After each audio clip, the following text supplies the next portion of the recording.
ini sampai duduk kayaknya.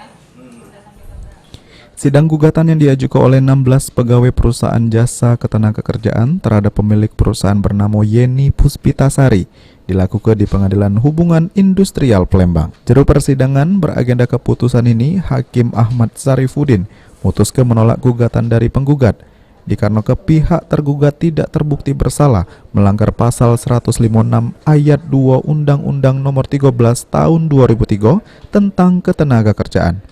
Di mana tergugat sudah melakukan kewajiban laku ke pembayaran pesangon lebih dari 15% ke para penggugat senilai 700 juta rupiah.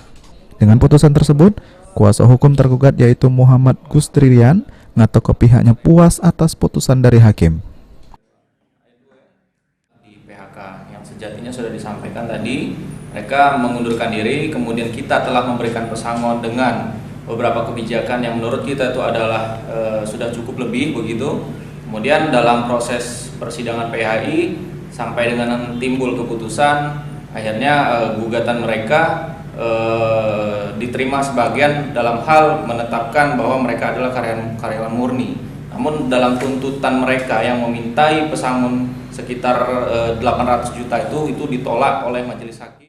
Sementara itu dari kuasa hukum penggugat yaitu Dwi Haryanto ngambek sikap pikir-pikir.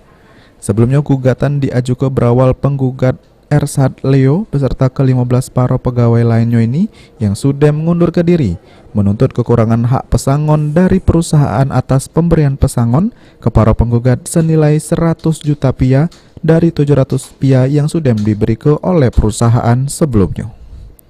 Haji Delia, PAL TV.